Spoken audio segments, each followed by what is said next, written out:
can start. So this conversation is recorded, so others can learn from it later. And if anything feels too personal, pass is always okay. And we have only one group rule that we are sharing, not fixing. And the life is happening outside. Right now, I have many kids in my deck.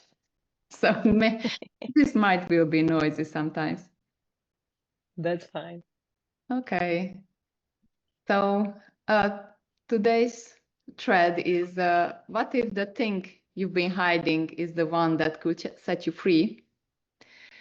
And it's in a simple flow. I will just very shortly share my story, and which is about hiding and setting free. So I was thinking about this a lot. And how much do you hear the kids? Nothing. Okay, so I don't worry about that. And I was really thinking which was the thing that I was hiding the most. And actually, I was drawing in my whole life, and I was always hating if anybody watched it. And when a drawing was ready, I was very happy with it first, and later I saw the flaws only, and I could never really overcome it. And I learned just decades later that I might have some talent, but it's still hard to be satisfied with it. And in my middle ground was really just creating something useful. And I am still struggling to accept art, and especially my own art, as a useful thing. But with sculpting, and especially with these clay light sculptures, I found my field to prosper and grow. And having my art, having as a function with it, it helped me through my struggles. Because at least it's a lamp, right? So it's a kind of useful, and in that way, I managed to find my way to create on the end. So this is one of my actually many stories about the topic, but I would be very happy if you would love to share yours. I might assume that you have some if you joined this discussion. So what you have been hiding lately, big or small thing, not dirty secrets, I mean, I just like just related to self-acceptance and grow, and how imperfections helped you during your way.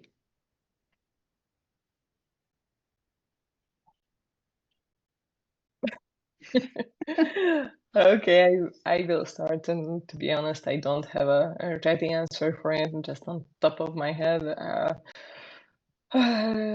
Mostly I'm trying, I think, hiding my, I don't know, fear of also coming out as an artist. I'm trying to create every time. I'm very happy with my creations, but I'm still not making the extra steps to show it to the world, because this is kind of the thing that I'm still hiding. Like I'm showing it to people that I know that I will get positive feedback, more or less, but still have a block to go through with the whole system, like to show it to the whole world, and well, to be exposed to the negative comments too. So it's like you are showing them to get the positive comments, to show it for like curated.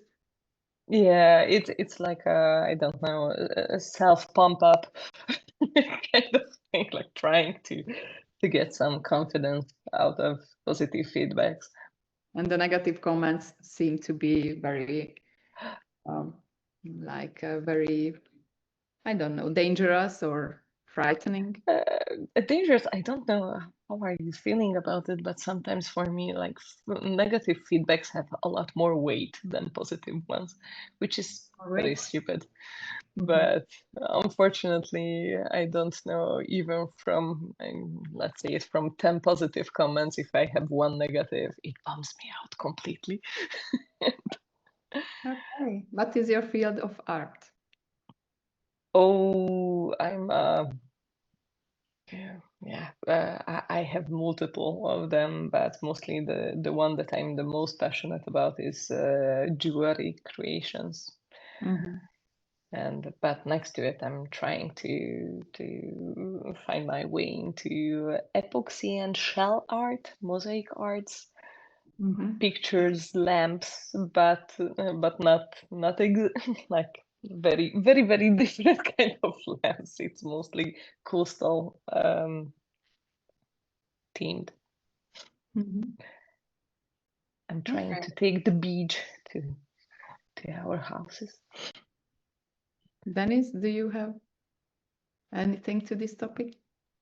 Well, yeah, I guess I've made a lot of progress in the past 3 to 5 years with this, but it still kicks in sometimes, and it will paralyze me, and then I don't even realize it. And my fear is a fear of shame. And I've been able to identify that as a legacy from childhood, that I grew up in an atmosphere of what I call emotional invalidation, meaning feelings were not talked about very much, and when you did, it was kind of made fun of. A form of shame in a sense, or I read it as shame. The attitude I grew up with is if you talk about yourself, you're conceited. That's what the message I learned from childhood. And that paralyzed me, not in creating artworks, but in showing it for a long time. So you were creating, but not showing to the world? Right. Well, I'm a photographer, so I can go out and I can make hundreds of pictures and be very satisfied with doing it. But when I go to edit them, fear will kick in. I can sit at my computer editing pictures, and I kind of feel this paralysis take hold of me, and I'm aware of it now. It doesn't happen as often, but I'll just sit there and I kind of shake. It's so severe that I just kind of shake. And then now I realize I just need to sit with that and breathe. And then a lot of times I'll just shed some tears. There's some kind of severe release that happens, which is good for me. But I don't always have that happen. Maybe 80% of the time. So that feels pretty good. I made a lot of progress. So I've had a lot of help from different programs and therapists over the years, and it was pretty bad. So I feel very fortunate that I'm in touch with that, and I certainly recognize it in other people when it's happening to them, because of the severe case of it that I had. And I realize too that just right now, even when I'm talking about it, there's some kind of pressure to not say what I'm saying. I'm saying it, but it's still there. It's like I call it the afterburn. I'll say something that I want to say,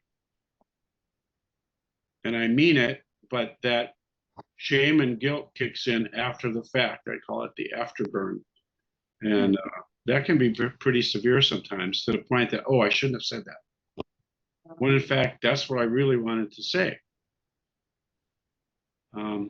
So I guess that's enough. Oh, this was very deep. Thank you for sharing. Actually, while I was listening to you, I started to feel a very, very soft shaking in my body, and my hands are shaking a little bit. And physical symptoms for hiding are like I really feel like that even when I want to show myself, it's like I'm under a dome, a glass dome, and I feel like I am invisible. People do not hear me, and it happens pretty often that I talk to people, and I think I'm super clear about topics, and they just don't get my point. Like they definitely didn't hear me, and it can be so frustrating and so strange at the same time. Yeah, yeah.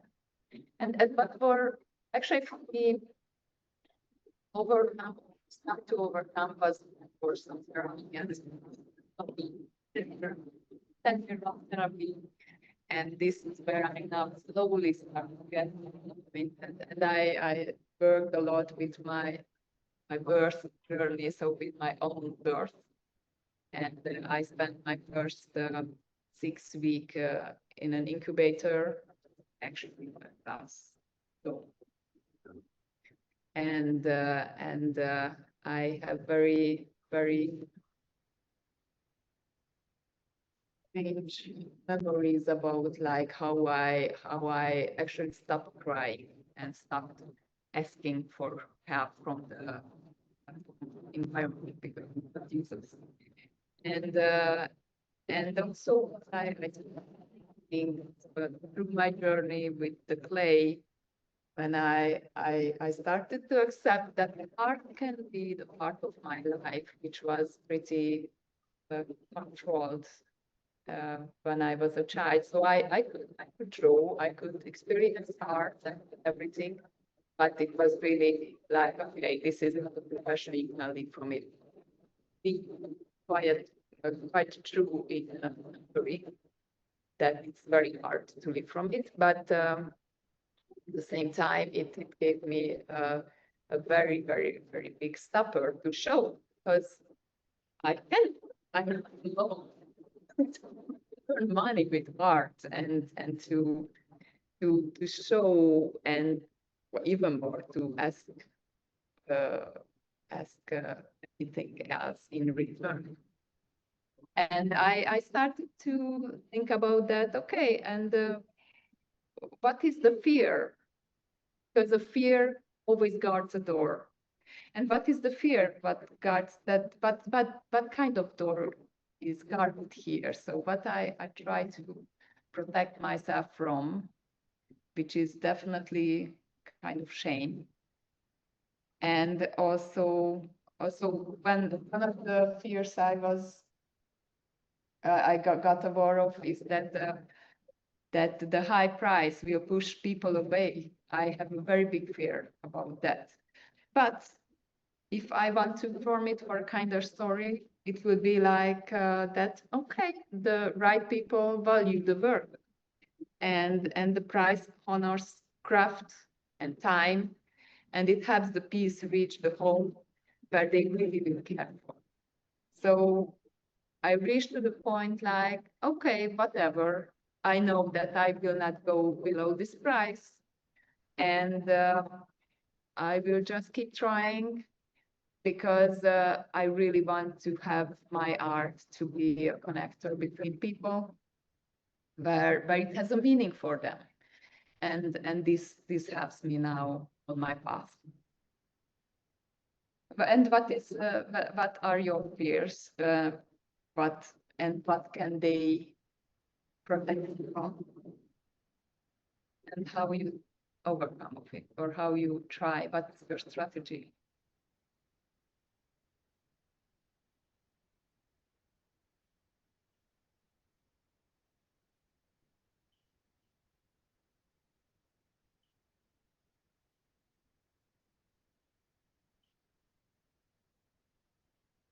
Dennis, if you have an answer, just calmly talk. I'm still thinking.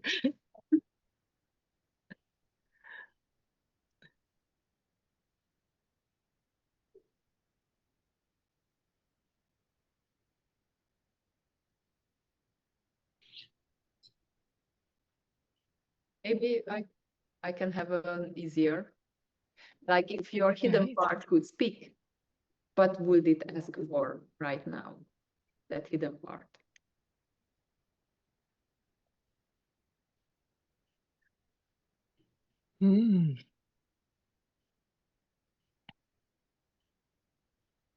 I think for sure for courage, and mostly not to be afraid to be vulnerable. Mm-hmm. You know that being vulnerable is one of the biggest strengths that you can develop. And also the hardest thing to do.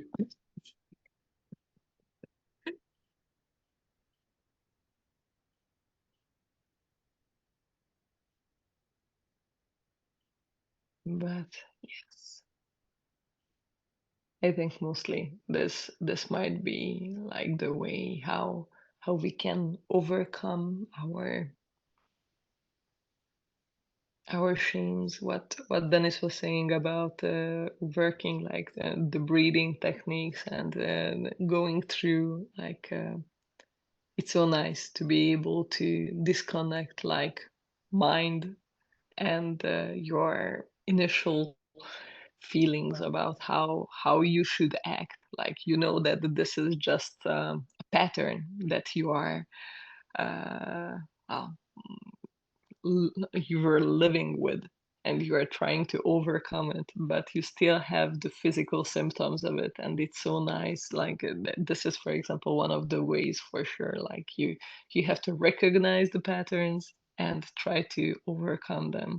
But this is one of the most beautiful things that you can really go through art. Let it be some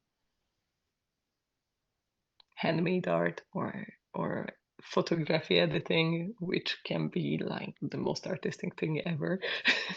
So this is also.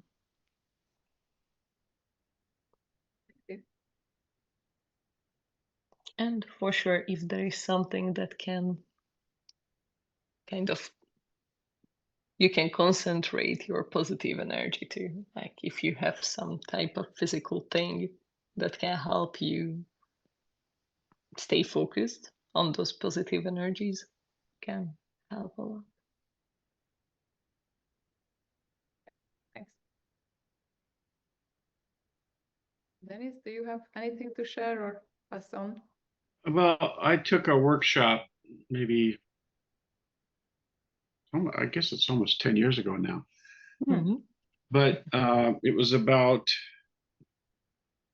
a lot of things, but it was about uh, overcoming the fear of what other people think. And I think that's probably one of the things that I fear the most. And that's related to the shame, because I fear that people are going to shame me. They're going to say nasty things. They're going to be judgmental.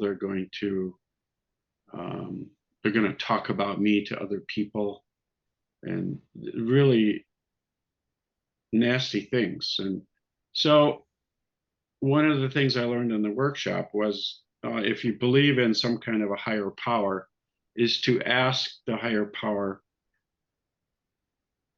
is that true? Is it true that people are going to do that? And I say 99% of the time when I do that, first of all, I got to remember to do it. I don't always remember. But when I do, the answer comes back immediately. No, that's just BS. That's just some story you're telling yourself. It's not true. So, and it helps. Then I think, okay, I'm just going to do it. And then the answer is, well, what if they do? What if somebody actually does? And the answer is, well, that says more about them than about me. It has nothing to do with me. And there's a phrase I learned. It's none of my business what other people think of me. True. So that helps me. Doesn't always work. I'm not always going to remember those things, and I'll have a bad day because all that's old crap kicked in. But most of the time, I'm in a good spot. So I'm grateful.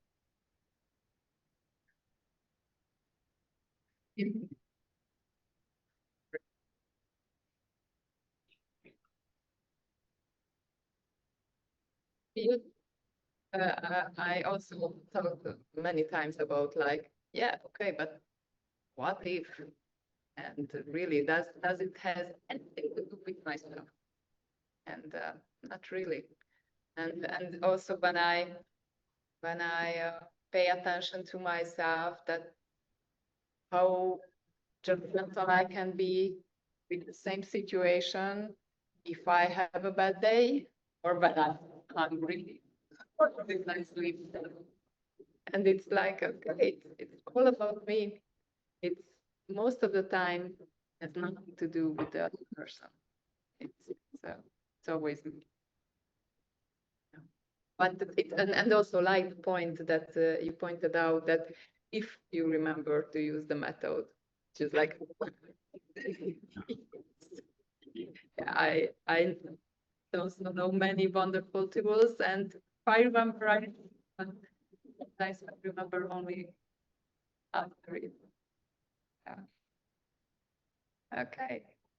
And question that what tiny safe experiments would let 1% of the thing you are hiding to be seen? So what is the very tiny thing that you could do to show yourself more? And for me, it's this discussion call, which made me very anxious, and I wanted to cancel it several times. But I was like, okay, sure, I will make it. And it's a way easier than I expected. Thank you for not canceling. Or first. Well, I think that mostly for me also sums up like to be brave enough to take the steps that makes you anxious. Way to go.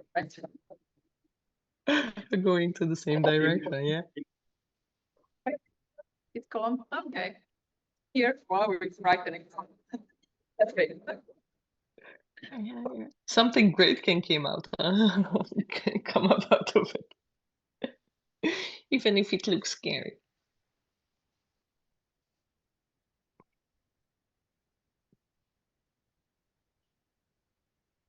Dennis, do you have anything? I'm not sure I understood the question.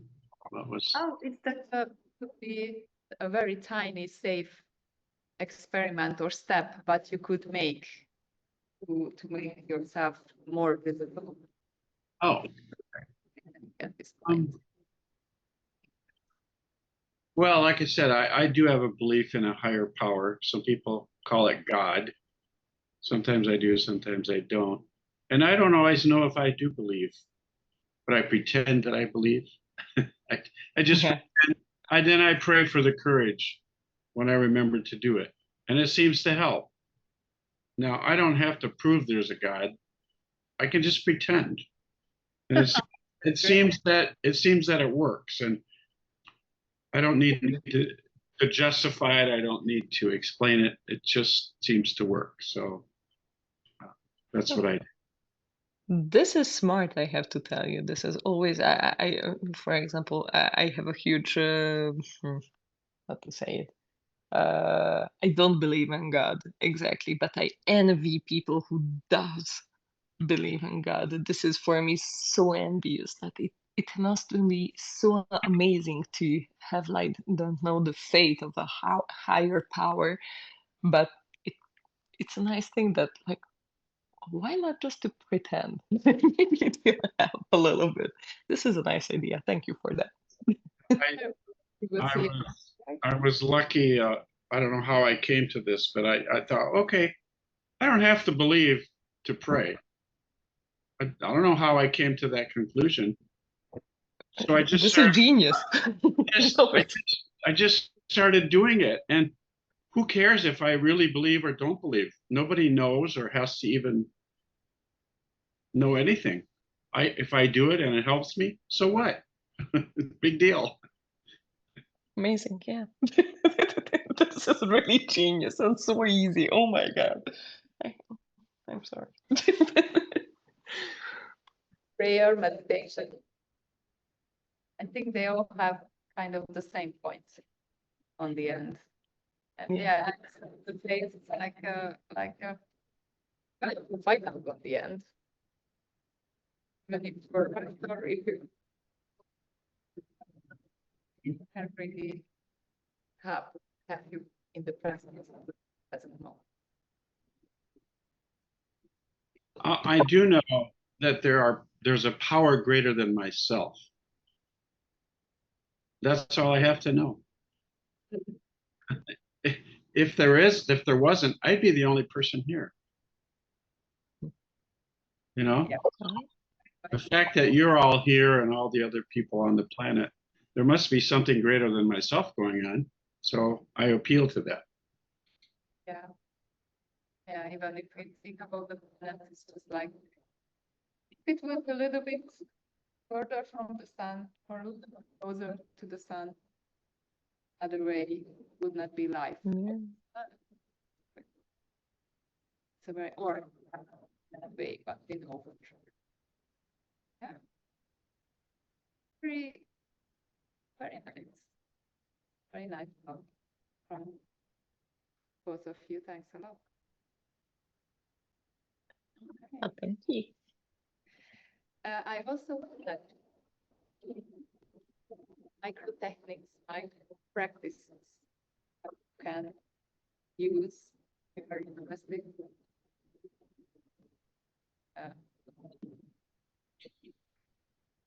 Prove yourself how to accept yourself more, and there is some physical groundings what you might know, but this is one of my favorites, that you just sit still and start to listen, just look around and notice 5 things with your eyes and acknowledge them. Like, okay, I see the lights, I see the trees, etc. Then look for 4 things what you can hear. I hear the sound of the air conditioning, I hear the birds, I hear you. And 3 things what you can feel. I feel the seat I am sitting on, I feel my clothes, I feel my hair. It's unusual now. And 2 smells, which is already pretty hard to realize, and 1 taste in your mouth. And this is a very short exercise, but this always grounds me. And when I want to make a sensory reset, I make dim lights, I use scents and textures, I am fidgeting with something. And when I'm very anxious, I take a piece of paper and just write down 2 lines. What makes me anxious? It's outside. And then you can burn it, for example. Okay, we are getting to the end. And what would be the 1 word or sentence or expression what you would take with you from today?